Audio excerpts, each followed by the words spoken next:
everyone. Hopefully you can hear me. Give me a shout if you can hear me, or not a shout because I won't hear you, but give me a thumbs up or something in the chat if you can hear me. You can hear me typing. Oh, cool. Oh, yes. I think. Okay. I must have the sound thing on. Whatever. Yeah, it's me here. Just me. Pete sadly has got a family issue going on with today, so we all send Pete our best wishes, and yeah, it's going to be a tough time for him. So his dad's not very well. So we'll send all our love and regards to Pete. I thought I'd do a little live chat this evening, just because you know you all love it on a Tuesday night, and I wanted to kind of talk about the restricted list, I suppose, as much as possible. So yeah, it's going to be awkward. I'm not quite sure what I'm going to talk about. I seem to have madly staring eyes on the on the screen, but what do we generally think about the Forsaken list? Can you all hear me? Everybody's talking to each other, and yes, hello Daddy Marlowe. Yes, everybody's talking to each other, but can you hear me? You can hear me typing, so hopefully you can still hear me. It's all gone quiet. Can you hear me? Pretty functional. Yeah, we can hear you. Excellent. Mark Reynolds says it's fine, it's pretty functional. I assume that's in respect to the Forsaken list and things rather than to me. I'm pretty functional. I am pretty functional. I can do these things. I hope our days were going wonderful, says Joseph Bingham. And yeah, my day's been not too bad. Obviously the football was reasonably exciting. I don't know how many of you watched the football, but that was a pleasant surprise. I was expecting a quite drab defeat, so that I got a relatively exciting win. So that was quite good for us English viewers. So crashing on. So I don't know how long I'm going to talk for tonight, but we'll see how we go. But shall we start with the mob errata? So we don't very often get erratas and beta rules, but we got one of each this month, or this year, I suppose. There hasn't really been one for hasn't been a far list or any sort of update since Chasm started, certainly, and no I can't remember the last time there was an errata or anything, or a designer's commentary, but it was a long time ago. So Monarch's Mob changed Monarch's ability on the inspired side to read: this fighter can make a move or charge action even if it has one move token. In addition, when this fighter has one charge token, it can still be activated but cannot make super actions. I can't remember, is this exactly the same as it was all those years ago when Monarch first came out? The old Monarch card as was printed on it.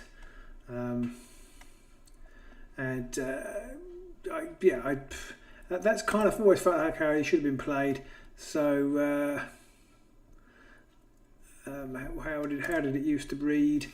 The fighter can make a move or charge action even if he has one move token. In addition, when this fighter has one move charge action, it can still be activated but cannot be super action. Yes, so has that been updated on Underworlds DB?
anybody hear me now? Can anybody hear me now? Can you hear me? Can you hear me? What's weird is that... can you hear me now? Anybody hear me now? Ah, it's perfect. Okay, right then. Yeah, I don't know what, I think that's that dodgy USB point. Okay, so if that happens again, I'll just unplug it and get going. It did seem to work. It did seem to work. Thank you, Andrew. Right, okay. So I was just telling you my whole life story there. I gather you could hear some noise, maybe. But anyway, we can read you Houston. Brilliant. Okay, IT support. I had to plug it in again. So Moloch. We were talking about Moloch. Who will be happily to bring Moloch? I was about to say when the sound went that this. I feel like this puts a nail in the coffin of my theory that they're going to cycle out the season 1 and 2 warbands. Well, I say it was a theory. I honestly didn't expect them to do it, but I still thought they might. It might even still think it might be good for the game. But why bother erratering Moloch if you're going to rotate him out in a couple of months? Then again, GW do like to kind of do things for no real reason, so we'll see. But I think that probably is a nail in the coffin of that theory. I can hear you, Matt, and see you. I'm sorry if I didn't acknowledge you. So yeah, I think Moloch is now back as more as he was intended. Well, I don't know whether was he intended. The original change in Moloch was always a bit odd, I thought. Then they first changed it to be even better than he was, it's nice to go back. I think this will obviously have a big effect on him, make him less powerful. I still think he's pretty strong, but obviously tied in with some of the other Forsaken things, then he has taken a hit, which is good. Overdue Moloch nerf, says Lazarus. Yes, I think that is definitely true. I think we don't need to talk about Moloch much more. The other thing is I'm going to try and do something nifty now, which will probably break. But we'll see whether we can do this. No, that's good, isn't it? Okay, we won't do that again. I had to update ABS before changing, and I should have made sure that was all right before doing so. So I don't know if I can show you. I don't know if I can show you very easily the cards and things, but never mind. So we've got Kagra's Ravagers have been changed. So this is a beta rule, and I think it is only the second beta rule that we had in the game. The first one being the relics changing from 1 glory to 2 glory, and that is Kagra's Ravagers change the inspire condition on each fighter to read after activation there are 2 or more desecration tokens on the battlefield.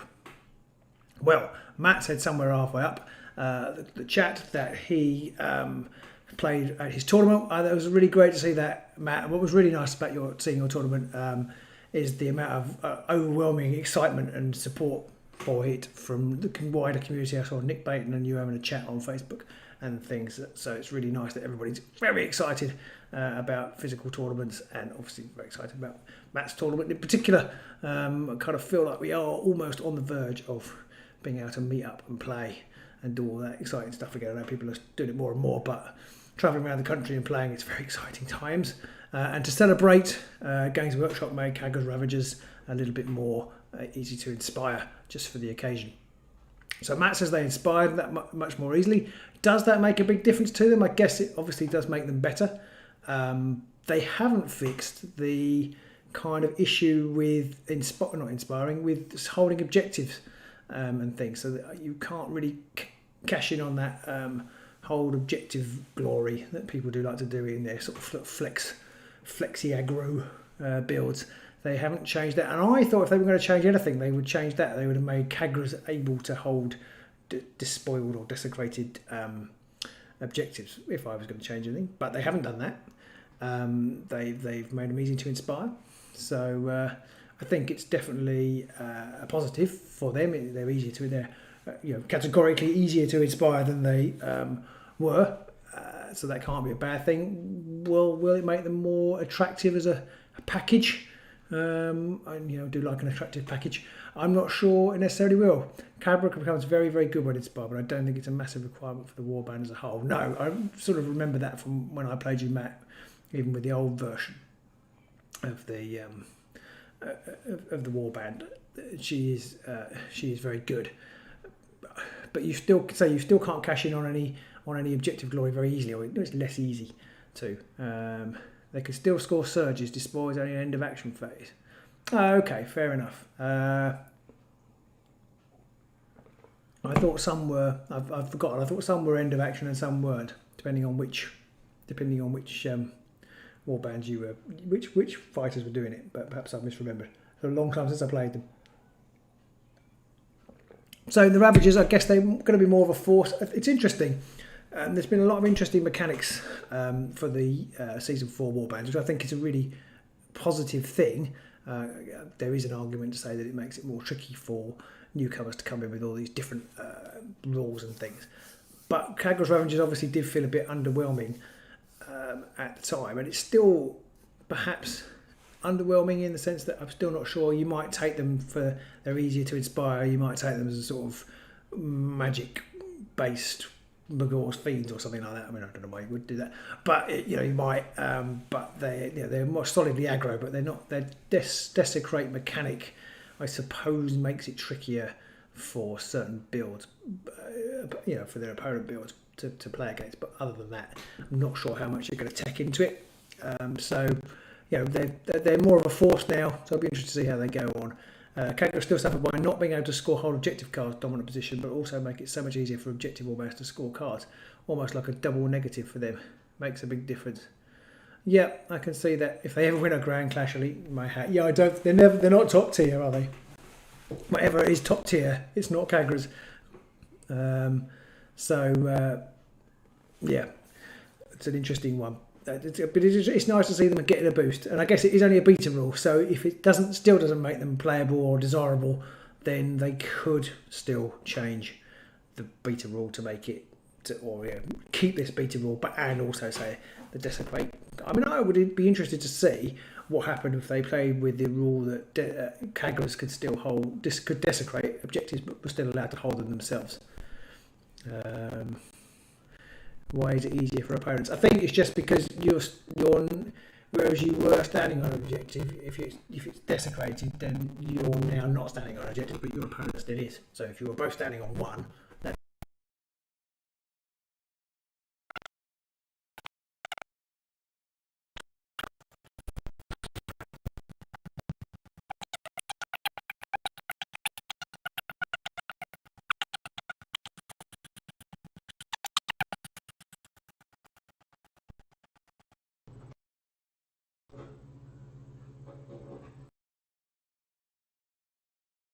I need to get the USB fixed, don't I? Is that better?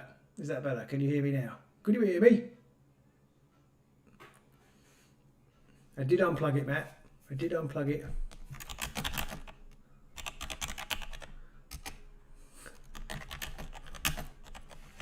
Oh, I'm better. I can't type, but I am better. Better, but some distortion. Bloody Nora.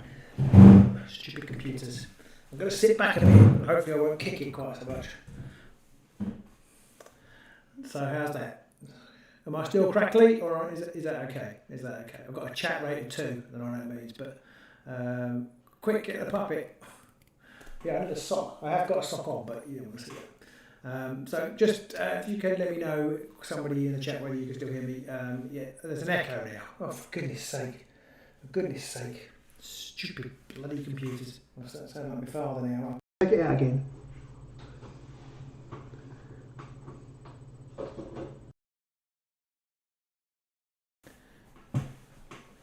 Right, then. Can you hear me now? Can you hear me now? I sound like I'm in the loo. I could be in the loo. It's perfect. Hooray! It's perfect. I always say this. I know I said this last week, but it's kind of like, well, once the live stream's over, I don't need to think about it anymore. And then I remember next Tuesday that the thing's broken. This is basically just a way to get more comments in the chat. That's my way. My way around that, making it like we're having a really interesting conversation when it actually is all you not going, yes, we can hear you now. We can hear you now. So let's have a quick little look then at the Forsaken and Restricted cards. Now, before we do that, it's interesting, before we get into the meat of it, it's interesting there's been somebody's messaging me, it's Pete. Sorry, I'd gone to bed. What's up? It's all right, I couldn't get on the stream, Pete, but I've done it now. I'm just going to message Pete. Say everybody say hello to Pete. No worries. Just couldn't get stream set up. Just couldn't type get stream set up. But done now. Okay. I assume everybody says hello. Do comments make money? I don't think they make money, Mark. I think basically, oh, I've got a chat rate of 6 now. I think basically if you get more comments, it means you've had a more interactive experience, and maybe you'll come up on the algorithm a bit more as you're obviously interesting, rather than if nobody ever's commenting, then basically it's just me. It will be just me talking to myself, and nobody really wants to see that, do they? So Pete is apologising to me, which he really shouldn't do. Right. I'll try not to talk to him anymore, but anyway, we'll all send Pete our best wishes. Yeah, this is interesting, and I don't know whether they've just forgotten that they had a Vanguard season, but the current Forsaken list is meant to be only for Alliance and Championship, according to this document, and it doesn't reference Vanguard at all, and that is a bit of a problem, I think, especially if you're enjoying playing Vanguard. I don't know what you guys think. I personally, I just feel it's an oversight, and that actually, if you're having a Vanguard tournament, probably you would restrict the Chasm cards. The Chasm cards that are restricted in this list, which isn't that many, so it wouldn't make a massive difference. I'm not sure how many are there from Chasm. There's 1, 2, 3, 4, 5, 6. So you would have some choices to make, but not a lot. There is a mistake on the sheet that I think puts things like Cover Ground. It says it's Essentials Pack card 3, but it's not, because Cover Ground is in the gift pack, I think, and not the Essentials. That kind of thing is frustrating. Lack of a level of detail. But I mean, I can't really argue with very many of these additions at all. Ferocious Resistance has been Forsaken. Don't get too many Forsaken cards. It joins Hunter's Reflexes and Precinct Blow, which were both broken. And Ferocious Resistance was pretty broken too. I mean, it's clear why it's been restricted. It's obviously been restricted because for the big guys, it's massively busted card. You can be doing massive damage to Rawk or even Morgok, definitely Morgok, and then they just roll lots of dice. I know they're not like to heal those back, but even if they just heal enough back to put them back out, killable range, echo again, and unplug it again. Very annoying. Can you hear me anyway? So get that restriction up. Chat rate's got down to 2, so the sound went, so that you can all tell me you can hear me again.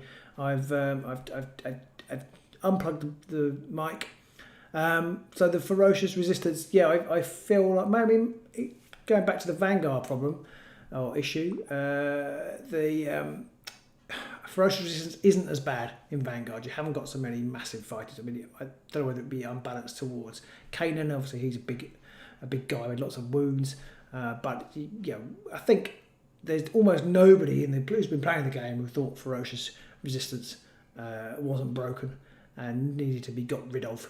It just needed a limit on the number of wounds that could be used, or a limit on the number of or the size of the fighter that it could be used upon, I think. So I think I'm quite pleased they got rid of that. Like I say, I don't think it's enhanced any game. Has it enhanced anybody's game? It's probably enhanced one half of people's games, but I don't think it's enhanced any game overall.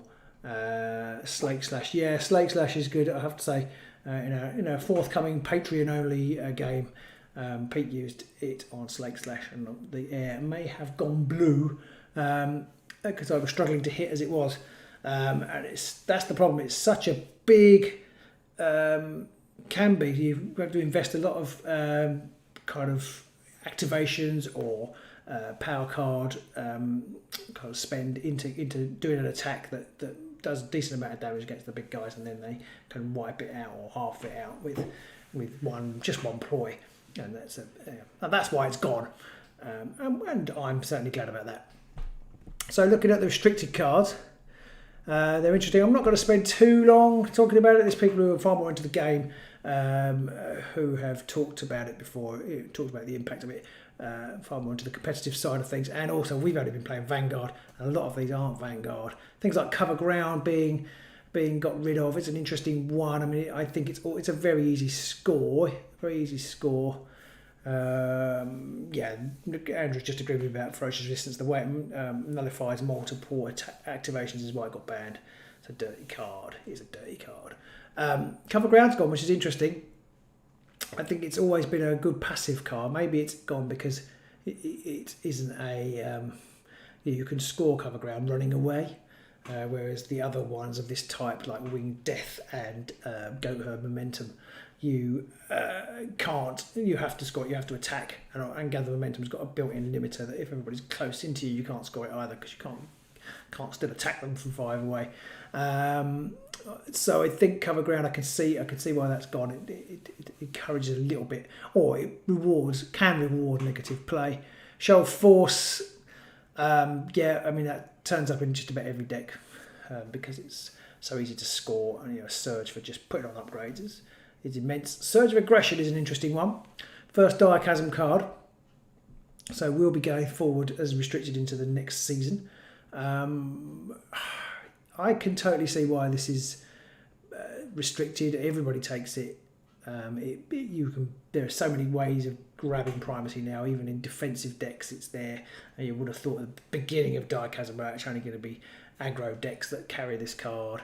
It's still a fairly easy score, but now you've got things like Proud Runner and the various I can't remember what they're called, but the ones where you like claim to Dominion and claim to something else. The ones where you basically, if you're on more objectives at the end of the activation, you score it. If you've got more people in enemy territory, you score it. There's a brilliant card, my mind's gone blank completely on what any of these cards are called. The one where you can score if you're adjacent to more fighters than any other player.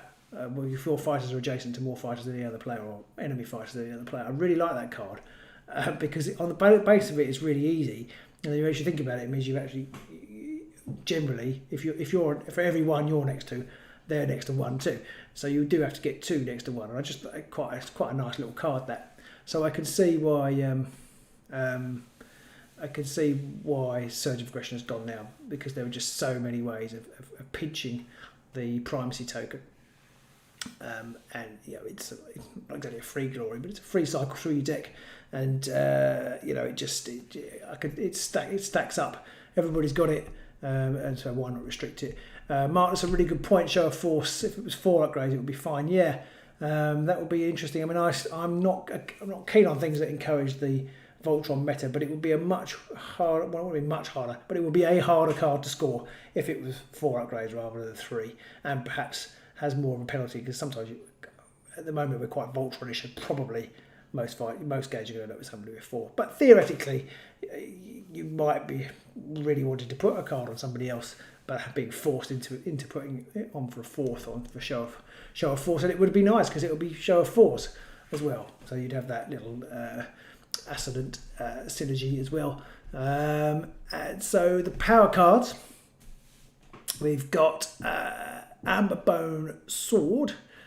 This is an interesting one. Amberbone Mace has been restricted for a while, since the last restricted list, and this kind of shows almost like the problem of restricted lists. I know there were some detractors when they first came in, and I think on balance they're a good thing, but you're basically just slicing off the best cards each time you do it. Obviously there are new cards coming out, so it's not completely true, but they got rid of the Amberbone Mace because it was too good, so everybody moved down to the next best Amberbone weapon, which was Amberbone Sword. So they restricted that, and then one would assume if they weren't cycling out that in sort of 3-6 months time, whatever the next best weapon upgrade is will be sliced out as well. So you kind of just end up sort of going down through the layers of the upgrade onion. Crown of the Dead is interesting. Now I'm gonna I'm not sure how to describe what I'm going to do. That sounds a bit dodgy, doesn't it? But I have vocally and been on record as moaning about Arena Mortis and saying that the upgrades are too powerful and shouldn't really have been allowed in the game. There are now 1, 2, 3, 3. I thought there were more than that. Oh no, some of them are old. 4, 5, at least 5, 6. There are 6 Arena Mortis cards restricted. I don't know how many upgrades there were in that pack, but 6 of them have been restricted. So that kind of feels like that proves me right. That they were too powerful. I'm sure I wasn't the only one saying it. I'm sure lots of people were saying it. See, Mark's a bit sad about Mortis Relics, but actually the Mortis Relics and a lot of the Arena Mortis cards were what pushed me into just playing Vanguard this season, because I just didn't really like it. Didn't like playing them. I felt they were overpowered. I didn't feel that they added much to the game. I thought they encouraged Voltron, which admittedly Pete and I's perspective of the game is a little bit different, I think, because the Voltron meta probably is less entertaining to make and to watch. I mean, it's quite nice rolling lots of dice, but it can be a bit boring sort of watching one person roll a load of dice and smash people left, right and centre. I think from a visual viewership perspective, a bit more flex, a bit more objective holding, and a few more shenanigans are more interesting. Well, primacy, I think, is a great example of what makes for good viewing. In the sample, for example, you've got lots of different cards that can nick primacy and pass it back and forth, and aren't they going to score underdog kind of thing. So I feel that the Voltron meta is probably, that's partly why I don't like it. But I just find it a little bit dull. But they've gone. 6 of them have gone now. So the new ones to go, as somebody said, all the Mortis Relics have gone. So the Gauntlet of Command is in. We've got the K9 Vendetta, the Wolf of Mordor says, hello, how's the FAQ looking?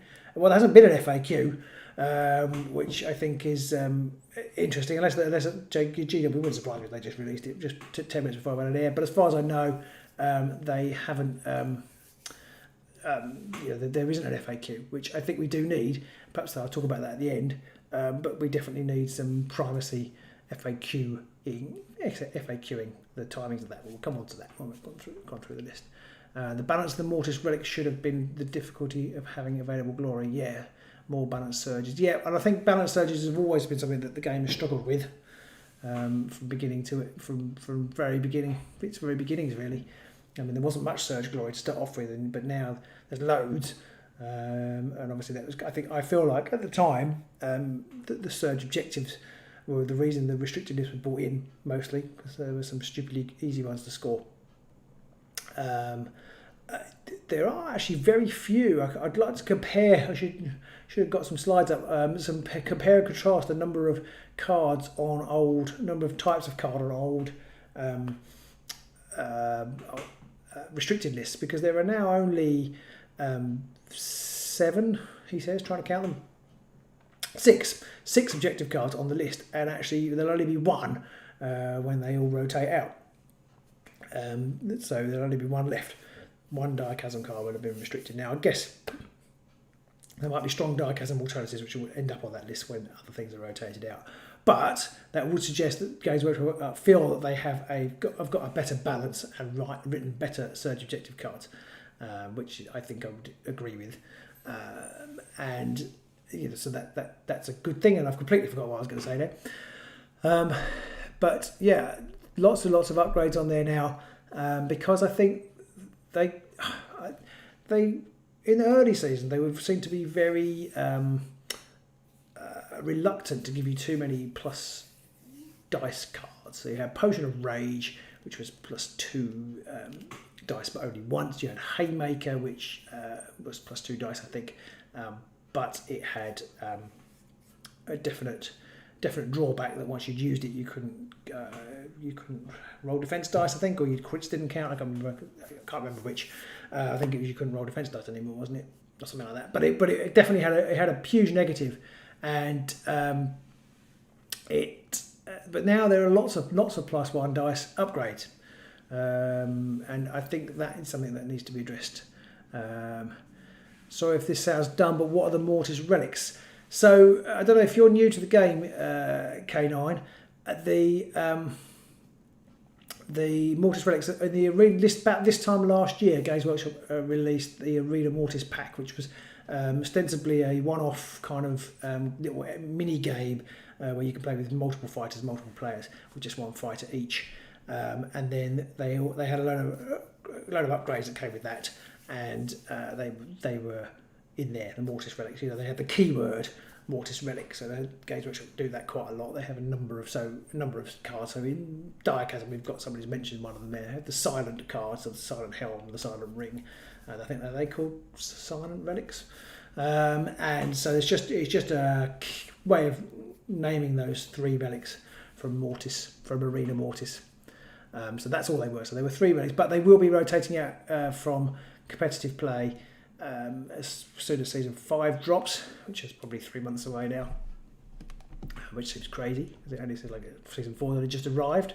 I've only played AOS once so far. It was very casual, so I'm quite new. So yeah, so if you never played Underworlds at all, or you only played Age of Sigmar, because they're 2 very different beasts. So yeah, okay. Silent Ring straight on there. Yeah, what does the Silent Ring do? I've forgotten. Is that the +1? Is that the +1? +1. No, I can't remember which one Silent Ring is. I'm thinking of the augmented limbs. That's +1 dice, isn't it? All the time, which is pretty good.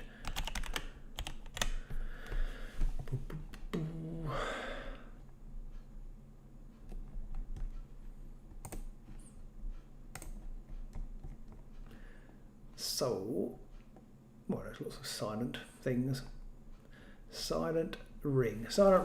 If this makes a fighter a quarry. If this fighter is a quarry, the fighter has the following reaction after this fighter's activation. If there are 3 or fewer power cards in your hand, draw 1 power card.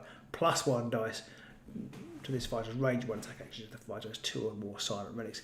Yes, that's an interesting one. I mean, I have listened to bits of the Path to Glory podcast, and Aman or Jonathan on there pointed out that they have restricted pretty much every type of draw the power at the moment, apart from Unnatural Truce, which I guess is a 2 foot, is drawing 1 card and your opponent still gets to draw a card. Well, you draw 2 cards, but your opponent draws a card, so your net gain isn't that high. And Duel of Wits. Everything else has got restricted, and I think probably the Silent Ring will as well. Yeah, I would agree. I think that's coming. And somebody else said Everything to Prove will be added. Yeah, that's a mad card. Pete and I played our first games this week with the Soul Raid, and we both scored that with ridiculous ease.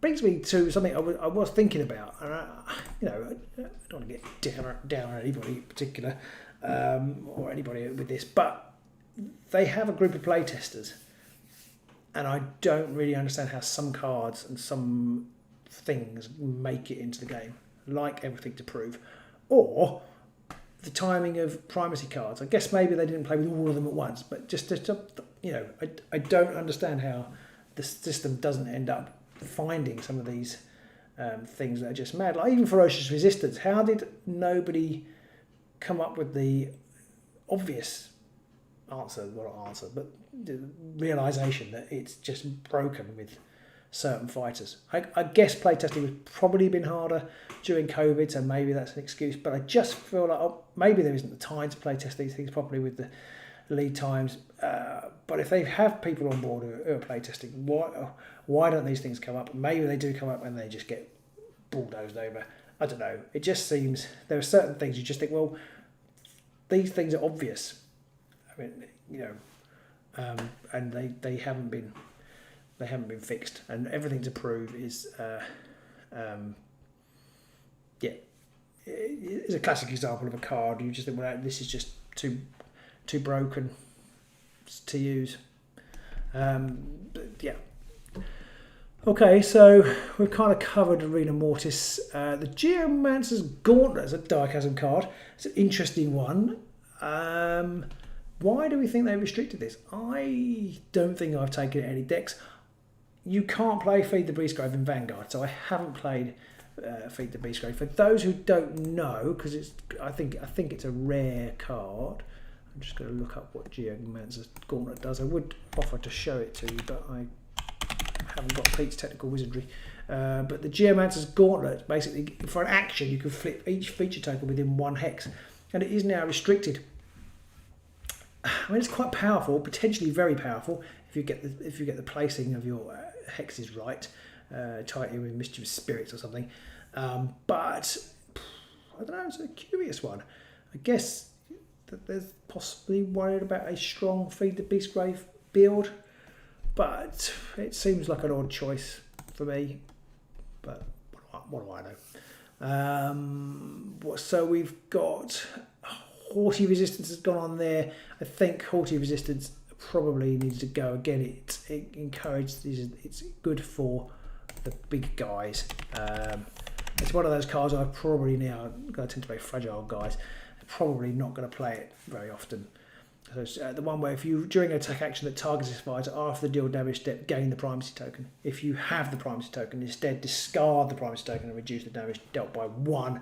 And those reduced damage dealt by 1 cards are really popular and strong. And you know, it's a good one of those. If you put it on somebody who does lots of killing, you have the primacy quite a lot, then it's a great card. So I think that's good. That's restricted. I don't know how much play it will see now. It's probably closed that down. Hunter's Talisman has been restricted, which I think was probably about time too, because that's a stupidly good card. I mean, it's going to rotate out soon, but Hunter's Talisman is +1 dice this fight. So another +1 dice card, attacks action. If it's a quarry, you can re-roll them as well. I mean, it's just broken on Hrothgorn, and just there's too many +1 dice cards. That's what I'm going to say. Would love to see Spectral Rings or other move ploys in the bar. Yeah, possibly. It's one of those things. I quite like those cards, and therefore I don't want them restricted. But I think everybody plays them, so I think it would be a good idea. And I have to say, I really quite enjoyed.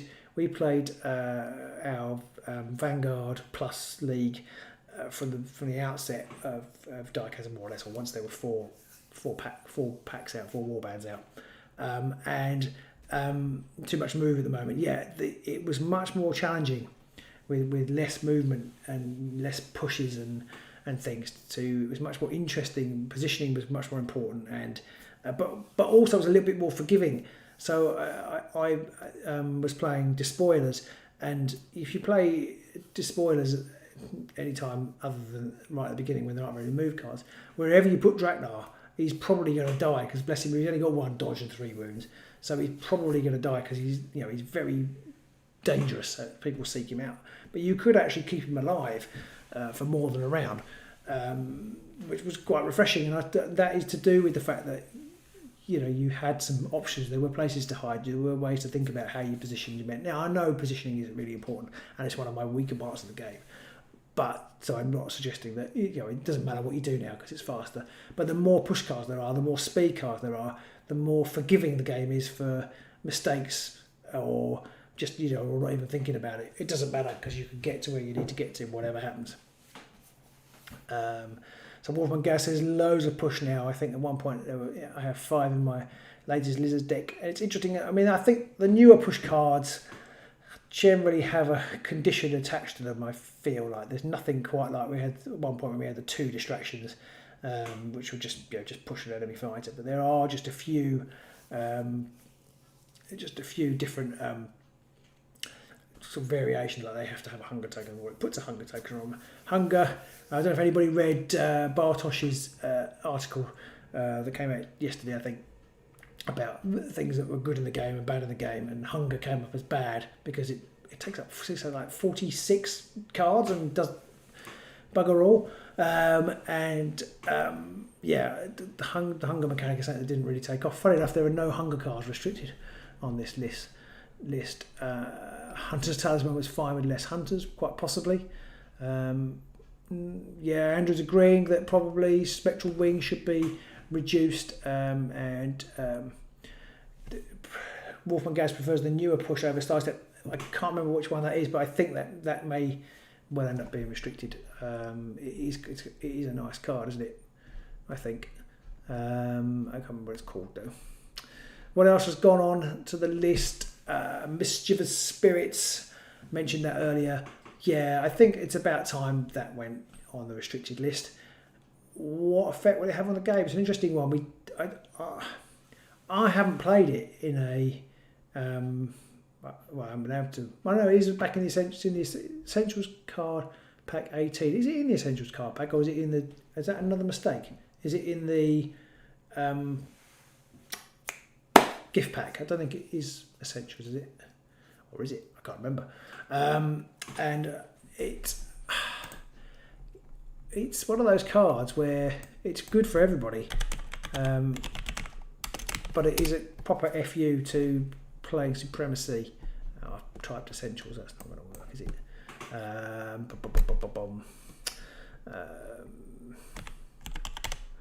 not going to try and type Mischievous because I spell it wrong.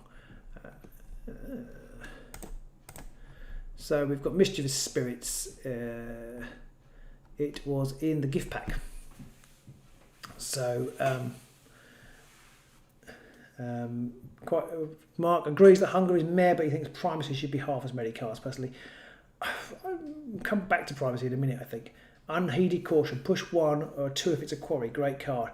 Yeah, that is Unheeded Caution. Yes, that is a really good card, and it is better than Sidestep. So many ways to make a character a quarry. I haven't really teched into quarries, but yeah, I would agree that. Will we see that one restricted, do you think? Unheeded Cautions. Are there too many pushes? I'm not sure. Sidestep, I kind of feel like, I know they put Essentials card pack in this list, but they mean the gift pack. I kind of feel like they ought to not restrict the cards that are in the Essentials pack.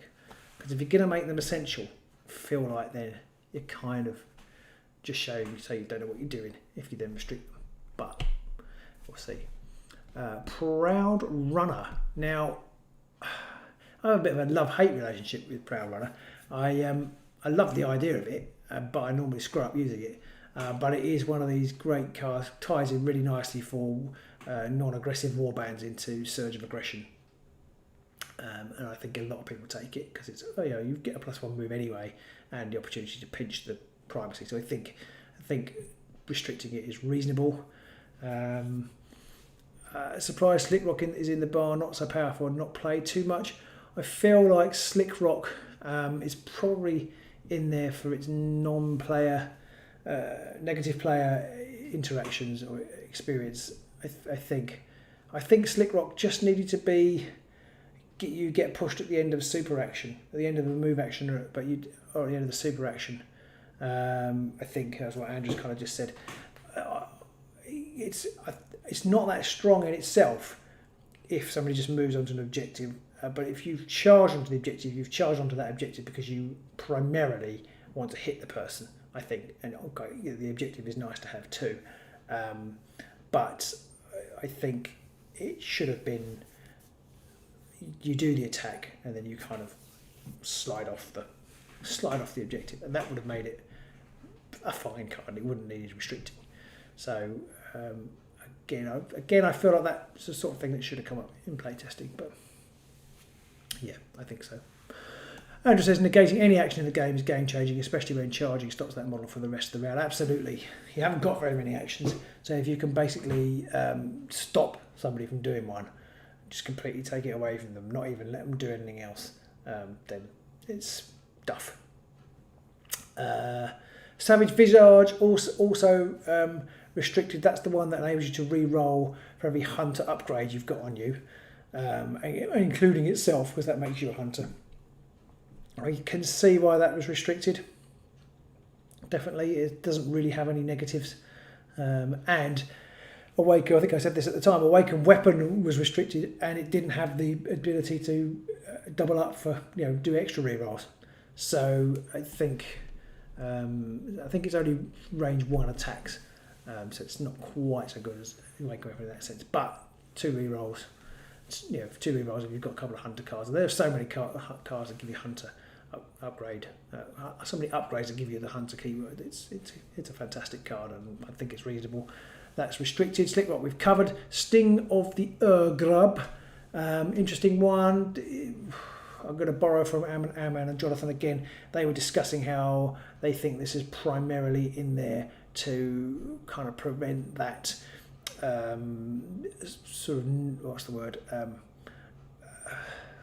control-based Sting of the Grub, Avatar of the Grub, Avatar Risen build. I didn't explain that very well, but there's the 3 glory card. If you've got all the Avatar things on you, you can put it on somebody massive and just hold up in the corner kind of thing, which is a great player interaction. Great from player interaction point of view, and this kind of makes you have to think about that a little bit more. It's going to rotate out soon anyway, so I'm not that exciting. Because I had to try how much plus damage cards there are now. It's interesting they've restricted one. There's obviously they've brought back Great Strength, and there are things like Feral Symbiote and Savage Strength, which do have a negative to them. Sting of the Ogre doesn't really have a negative. It's only range 1 attack actions, but it doesn't really have any negative, so I think it's quite good to go. Hunter's Visage is restricted, but Hunter's Eye isn't, yet they're virtually identical, apart from Hunter's Eye works with the word Quarry, but Hunter's Eye works with range 1 and 2. I'm going to have to look up what Hunter's Eye is now.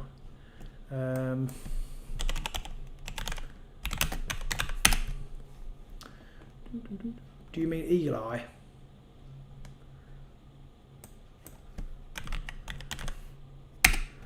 If you want to hit Avatar Risen, just restrict that. That's a good point, Mark. Yeah, I hadn't really thought about that. Experienced Eye. Okay, Experienced Eye. I'm just going to put Eye in. See what that comes up with. No, I've got bloody eyes of the 9 cards, Andrew.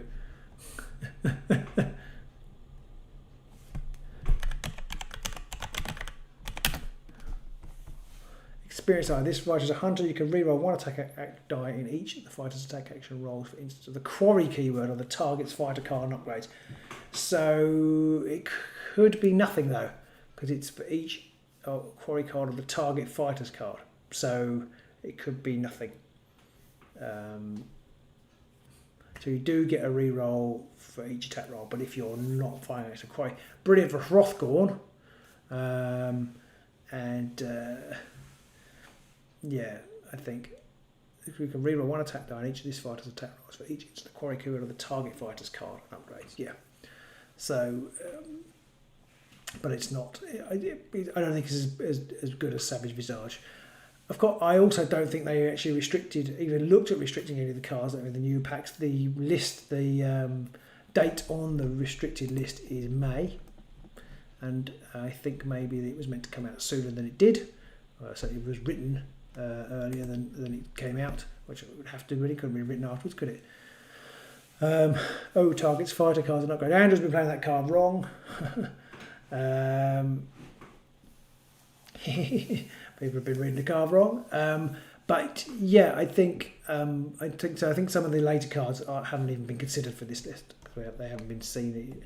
In anger. Well, whatever happens, I'm glad that we did tonight. I'm glad that I've sat here because we've at least led Andrew to realise that he'd been making a mistake, and it could have been embarrassing if we'd been doing an actual game. Imagine if he got all the way to a final or something and discovered he'd been playing a card like, say, Feral Symbiote incorrectly for the entire tournament and won the game because of it. I mean, that would be awful. We would hate to see that. Substance Siphon is on there. I think that's really good decision. I don't like, again, it's rotating out soon, but I don't really like the card. I think it's very powerful. It's actually more powerful, I think, now with the support changes, because you've now got 3 dice. I've been thinking about that in terms of the old 3 swords versus 2 hammers argument. Now 3 swords with crits being so vital, and also you've got the supports as well. Having just played the Soul Raid, support things are great. Substance Siphon, when you add supports, is better, simply better. Okay, so and that's kind of it for the general cards. There are a few more specific faction cards, which I don't know a huge amount about, having played a lot of Vanguard recently and Dark Chasm. But Fleeting Memories has gone from Lady Harrows. That's the one where if they run through multiple objectives, I think, in one movement, combined with, as another reason for kind of restricting those. Speed cards are very easy to do if you've got 6 movement, and just pick up a glory for that. And then Cruel Hunters. It was interesting one. I'm so bad with Rippers and so terrible at it. I actually look up what Cruel Hunters did. It's one of these ones which I do a lot of. I think if you've got 2 fighters out of action, there's quite a few cards for 2 fighters out of action, and 1 fighter in enemy territory, I think it is. You've got 2 glory, so it's quite. I think if it was 1 glory, it wouldn't be restricted, but it's 2 glory, which is quite good. Something you're probably going to be doing anyway. So I can sort of see why that's been restricted. It synergises really well with some of the later Dark Chasm cards. There's quite a few about getting in your opponent's half. Arm of the Everwinter has gone. Again, it's just they're worried about getting rid of the Beast Grave, maybe. I don't know. Would probably restrict the flip card if you were really worried about that. But yeah, it stops. There's a restricted card for playing the flip objective tech. Not quite sure about that one. Got It Boss and Berserk Fortitude. They're just crazy cards. Got It Boss was just insane. So I'm glad to see that. Restricted and Berserk Fortitude. Both mad. And then Foul Temper's gone as well. 2 Glory Surges are sick. Was it a surge as well? Is that why it's gone? Did I completely miss that when I was doing my research? Some research, he says, in inverted commas.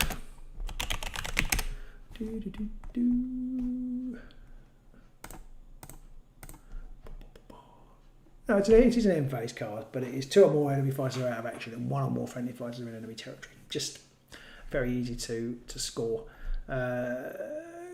Kick AS or Kick As says we should see more silent upgrades in deck now. Relics are hard hitted. Yeah, and that kind of goes back to that problem of you're always sort of peeling the onion, as it were. You the silent relics, the Mortis relics was probably slightly better than the silent relics, and now they're gone.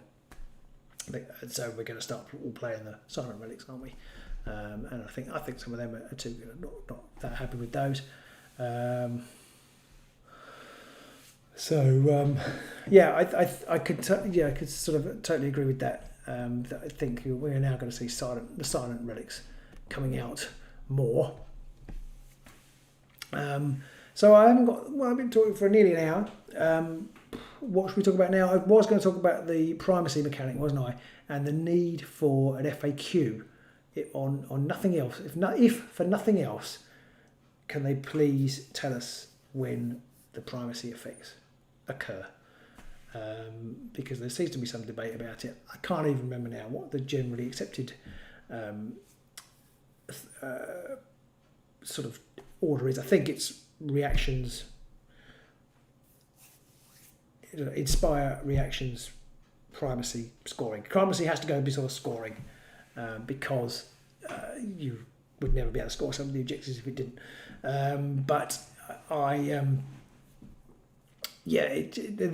are interactions within that. Like I was talking about the claim to domination or claim to dominion one, where if you're in more, you've got more fighters in your opponent's half at the end of an activation, you win it. So you say you declare it at the beginning of at the end of the power step in the next activation. Fighter who has the most people, the player with the most people in their opponent's territory, gets primacy. And then Pete, I declared it in Pete's power step. And my power step, it was Pete's go. He killed one of my fighters, and then we're like, well, do you win primacy, and then I take it back, or do I win primacy, and then you take it back? And we played it. That the kill triggered it first, and so then he won it, scored Surge of Aggression, I think, and then I won it back off of him. But I think it just needs a little bit of clarification of when it comes, when you've got some of these more complicated interactions. Just a little flow chart. Wolfman Gaz says, yeah, just a flow chart of the order in which it happens would be great. It's all it would be needed. Usually primacy is fine, but as Headcrackers have so many interactions, it's a minefield. Yeah, it is. It is difficult. And I assume it's the same as gaining glory. Isn't that instantaneous? Yes, I think it is. So you think primacy is? Yeah, I'm not sure though. I'm not sure. It's thing. Well, I suppose that will be covered by reactions, wouldn't it? If you're pushing it and gaining it somehow. So yeah, but it is a bit. It just needs a bit of clarification, I think. What else do we need at FAQ? Anybody got any things that they desperately need FAQing? Because I feel like there are things coming up all the time, and now I just can't remember what any of them are. And that's why I need Pete here for him to think of things that need FAQing.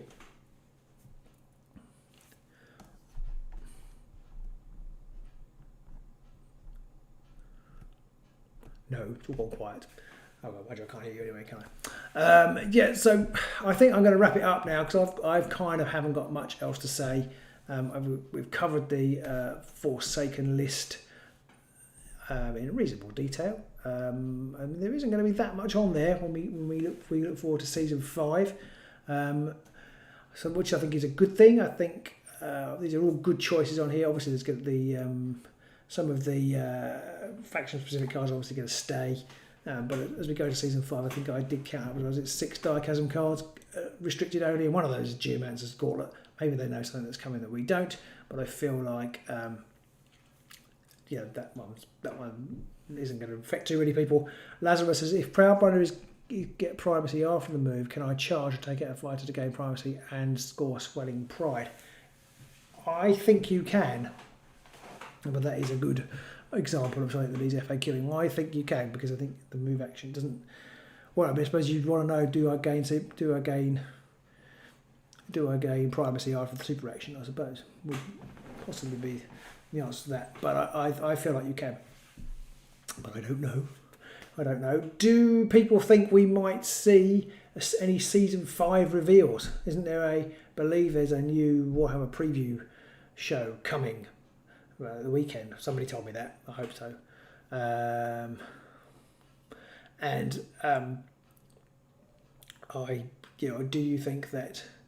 Do you think we're going to see anything new? Great strength and great fortitude could have been in the bar too. Well, they've always said that they wouldn't restrict those cards that were in the core set. Always said it. I'm sure they did say it. Now they're in the essentials. I mean, I think they are overpowered. Personally, I was really pleased when they weren't in the game anymore, and really disappointed when they brought them back, which Wolfram and Gaz just echoed. It's a shame they saw fit to put them in the essentials. Yeah, I could see the argument for doing so, but for putting them in the essentials, those cards, if you just want to say, just buy a core set, buy the starter set, take this, you're not going to compete at the very top level, but you can have a good game, and you've got a few deck choices. Take that as they're great. I can see that, but I feel like for full-on competitive gaming, they're just too easy to take. If there are many more interesting cards, but really, I feel like the whole point of this restricted list, and indeed the whole point of the game, really, is to make interesting decisions and take interesting cards for interesting interactions on the board. That's what the game ought to be about. And we always, as I've said before, we always seem to be in this constant battle of the designers trying to make the game as interesting as possible, and the players trying to break it so that they can actually make it as efficient and arguably as dull as possible. Relics being the original Relics being a classic example of was very efficient but extremely dull. Now, obviously, I don't believe that really, but I do feel there's a little bit of that in that actually the stronger a deck is, the more efficient it is. The more efficient it is, arguably, the more boring it is. Arguably. Chaos Dwarf for season 5, maybe. I think so. I would definitely think we'll see some. I think we will see Chaos Dwarfs, or at least a Chaos Dwarf. But I would like to think we will see some Chaos Dwarfs. Who knows? I think we might see some Cruel Boys and some Hobgrots. I think we will inevitably see some more Stormcast Eternals. Will we see some Shadow Elves? Maybe. Yeah, I don't know. What else might we see? I do feel like I've already had this discussion, and now I can't remember what amazing things you all thought of before. Yeah, Skaven. I want to see more Skaven. I'm reasonably sure that we'll see more Skaven. feel like we're going to see a new Skaven warband. But yeah, there we go. So thanks everybody for tuning in, and I hope you've enjoyed it. I hope you've had an enjoyable hour and 3 minutes and counting. I'm sorry about the sound issues, and thanks for everybody who's commented in the comments, because it's been really great to have a few things to work off as I'm talking here on my own. Hopefully we might have, is the preview this weekend? Hopefully we'll have some exciting stuff to talk about next week. It'll be very exciting. Pete and I have been playing some God Tier, which we've been enjoying. And I think, well, this week we were due to play our first Necromunda game for ages and ages and ages, but I think with Pete's situation we won't be doing that. But next time we're in the garage, we'll be playing Necromunda, although it may not even be the garage, because the shed, the studio, has windows now. I'm just waiting for the guys to come back and fix the floor. So hopefully soon we'll be able to move the table in. I've ordered a load of stuff from IKEA to come, and lots of Kallax shelves to put all the games on, but that's not coming until the end of July. But the studio is approaching, and we'll have games for the studio, so which will be really exciting. Cheers everyone, thank you for your lovely comments popping up in the comments. That's really lovely to see. I'm glad you've enjoyed it. There is a preview this weekend. Matt Collins says, what do people think of Warhammer Plus? I'm optimistic about it. I love the models, so that suckered me in already. I don't get much time to watch TV. So I don't know how much I'll watch, but I might be able to squeeze in the odd short. I like the idea of the lore stuff. I'd like to watch those again. Whether I actually will or not remains to be seen. I would hope there might be some Warhammer Underworlds content on there. They could do some stuff. They could get, like, if they could find a couple of willing guys who were entertaining and like I was talking about Underworlds, they could get them on there from time to time. But yeah, I think for Games Workshop, it looks like it's quite good value for money. So I'm positive about it. Yeah. So on that positive note, I will see you guys all next week. Hopefully Pete will be back on Tuesday Night Live next week. I don't know what we're going to talk about, but we'll think of something. Actually, I think next week is meant to be it is, because it's the first Tuesday of the month, isn't it? I think next week will actually be our Patreon chat, which will be live. So it won't be a Tuesday Night Live next week, because we'll be chatting actually via Discord or whatever to everybody. We do a bit of painting and a bit of chatting on a Tuesday night. So if you aren't a Patreon member yet, then you could sign up for a couple of quid, and you can get access to all that kind of stuff, and you can get access to our league, which is coming to an end, this current league, and the next league is going to be full Vanguard, proper Vanguard league. You can join in with that too. And so next week we'll be chatting. Hopefully Peter will be back. Otherwise it'll just be me chatting with some patrons. And then the following week, who knows what we're talking about? 2 weeks is a long time in Warhammer or something. That's the phrase, isn't it? But anyway, so I hope you all keep well. Do keep watching the channel. Do tell your friends how brilliant we are. And we will see you soon in the Chasm. Maybe playing God Tier, maybe in some sort of Underhive type thing. But we'll see you soon. Bye. I don't know how to use this.